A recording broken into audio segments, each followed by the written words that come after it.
Hello, my name is Gavin McCullough, and I am a senior in the echocardiography program here at OIT. And this talk is going to be on childhood obesity and life expectancy. Will the next generation have a shorter lifespan than their parents? And this lecture is put together for Medical Sonography 225.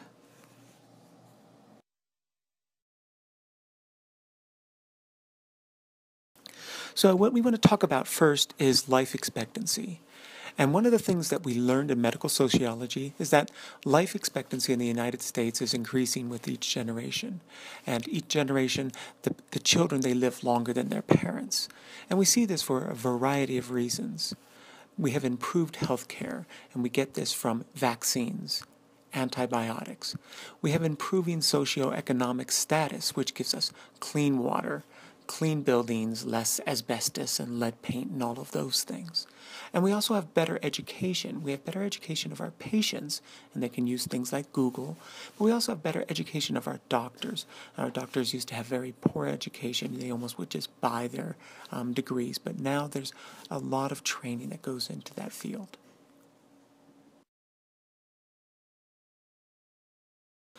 While looking into the subject, I found some very interesting facts. One is that up until about the year 1000, most people lived less than 30 years. And then we had this slow but steady increase in life expectancy. And then really about 200 years ago in the 1800s, we had a big explosion and our life expectancy jumped up much quicker. And we actually see this continuing on, and in the last 200 years, we've had this great expanse. We did have a down slope at 1918 when we had the influenza epidemic, and then there was sort of up and down. We had World War I, World War II. But really, since the end of World War II, it's been a steady, no up and down, just a steady increase in life expectancy.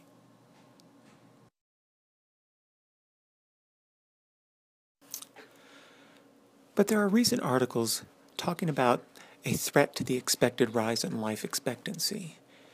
And what we're seeing is that pediatric obesity rates that have nearly tripled in the last 3 decades are contributing to morbidity, mortality in the United States and around the world. What's interesting is that oftentimes what affects life expectancy in a positive way is socioeconomic status. But here what we see actually is that pediatric obesity is more prevalent in developed countries. And in fact, the United States leads the way in these cases of pediatric obesity. So our socioeconomic status, having food and having televisions and games, are contributing to this concern that our children actually could live shorter lives than their parents.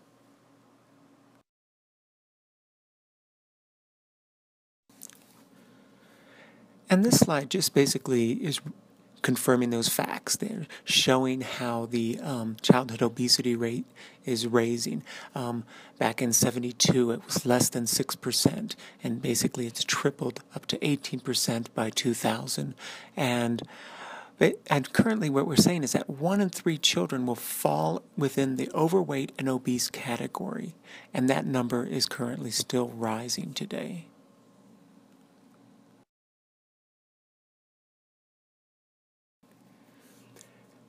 And this slide, once again, is just trying to drive home this point, and kind of bludgeoning the point into you, is that today's youth could be the first generation with a shorter life expectancy than their parents. And it's just unheard of in today's modern society that children will live shorter lives than their parents. And once again, we're looking at the fact that 1 in 5 children between the ages of 6 and 11 are obese, not even just overweight, but obese, with 1 in 3 being overweight or obese.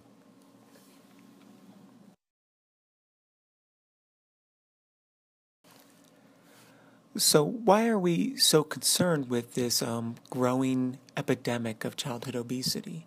Well, we know that childhood obesity has many health concerns and complications associated with it. You can have heart disease, type 2 diabetes, hypertension, stroke, sleep apnea, and then you have psychosocial concerns about poor self-esteem, anxiety, depression, and you also can get bone, joint pain, and stress. And what's so surprising is that almost every single one of these things is an adult concern, and we never see these things in children until recently.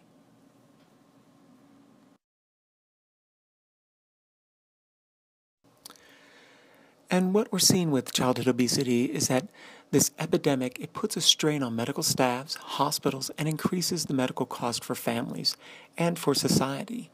And what we have here on this little graph, once again, is you have an obese child and they have this myriad numbers of potential problems, and all of these problems might need medical care.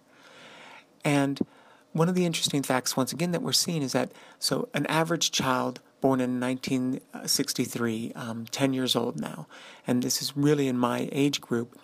You're 10 years old, you'd weigh about 74 pounds. And 30 years later, 40 years later, now the average child is 10 pounds heavier, both for girls and boys. And what we've seen is that if children can lose 10% of their weight, they can save $2,000 to $5,000 in medical costs, and that can be very significant for many families. But not just saving costs, but saving problems. Do we want our children to have sleep apnea? Do we want our children to have type 2 diabetes? No, we don't want these things.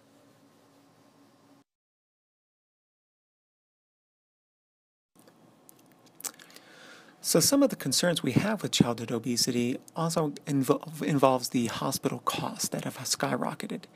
And we'd like to not really worry about costs, but costs do still make a difference in today's society. And along with that, it actually gives a barometer of the stress and strain it puts on medical staff. But even more important than that was the stat that I saw here was that one out of every 3 children born in 2000 are expected to develop diabetes in their lifetime. And I put 4 exclamation points because this just baffles me. It stuns and scares me. I've seen the problems that comes from diabetes in adults, and to think now that children are already on that path is very disturbing.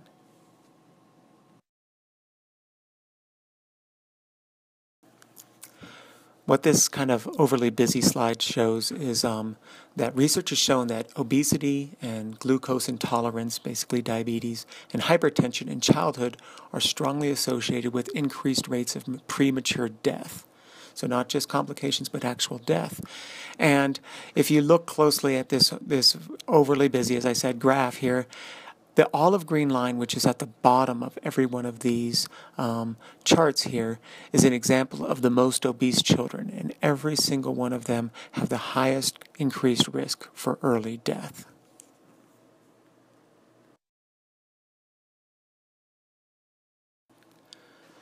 So we know that childhood obesity causes illness, causes complications, and can even cause death.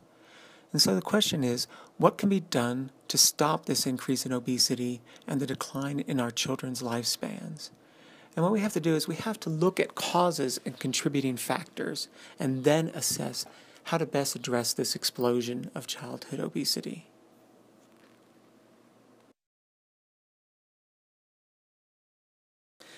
So we want to look at the causes and contributing factors. And once again, I apologize for the overly busy slide. Normally I would have things coming in and out of focus and things like that, but for a talk that I'm not actually there for, it's a little bit more difficult. But for our causes and contributing factors, we can look at increased caloric intake and decreased daily exercise as major issues that create overweight children. These are part of the reasons why we're seeing this in the more developed countries. Underdeveloped countries, their children will be more active, their children will have less to eat.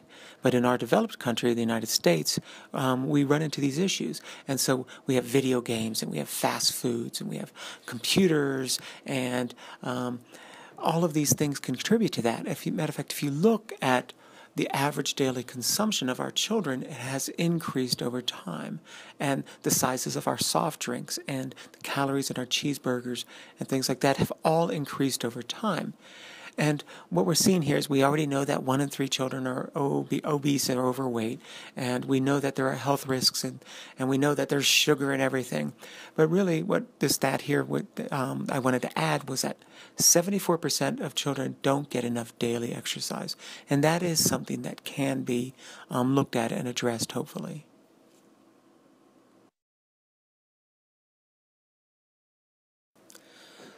So, what can we do? Who can help? And really, when you look at the things like caloric intake and exercise, we see a couple of things. Really, we know that parents and schools, and then some people will talk about media, those people can help. I discount the media because they will do what they do. They want to sell you a soft drink, they want to sell you a fattening cheeseburger. So, media is media. But parents and schools, they can really make a difference. And why is that? Well, parents are with their children a large part of the day, and especially with younger children, where these habits develop. So parents can help by promoting physical activity and limiting TV and computer use. Parents can decrease snacks. They can eat meals together so that they see what their children are eating, and they can limit the caloric intake. Schools, and I found this very interesting, but schools can help because children are at school 9 months out of the year, most children, and they're at school for 6, 7 hours. And they get actually 50% of their calories are consumed at school. Schools are often providing free lunch or a bought lunch. And so schools can help by providing healthy lunches. Schools can promote physical activities. I'm very disturbed by how little physical PE there is in schools anymore. But also little other things, limiting competitive foods. Schools nowadays will have vending machines. They'll have soda machines. On top of that, when they want to raise money, they're selling candy bars. So if schools would limit these things, take away the vending machines or only have water, things like that can make a huge difference because kids will be at schools for a very long period of time.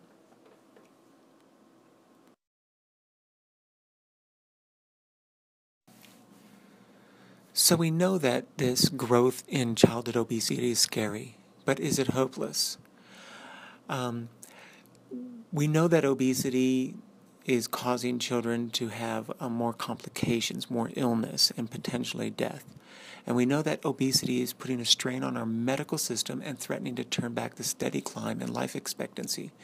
We know that there's real potential that our children will have a shorter lifespan than their parents, which to me is terrifying. I'm a parent, I'm a grandparent now, and I don't like the thought that my daughters or my grandchildren could have a shorter lifespan than what I expect to have.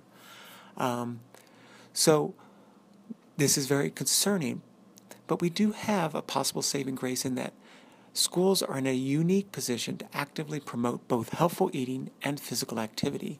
Schools are a great place. Our children are in them 6 or 7 hours a day. And they're stuck there with their teachers and their other students. And then schools can say, you're going to go to gym class. You're going to go out and play. You're going to lunch, and we're giving you a healthy lunch. And the great thing is that there are articles and there are findings, there are studies that have shown that school programs are effective in preventing childhood obesity, and we need to have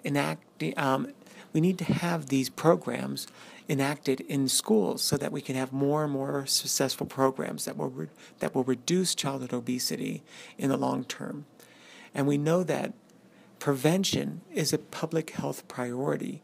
We know that these obese children will become obese adults and will further put strain on our medical society and will further potentially limit lifespan in our future generations. Thank you very much.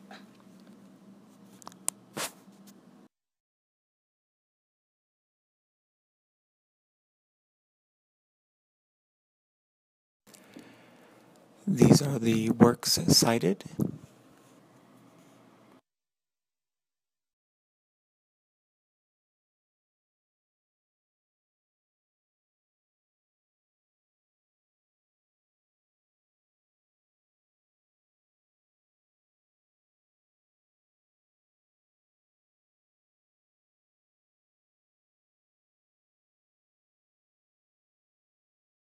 and a list of some of the images and where they can be found.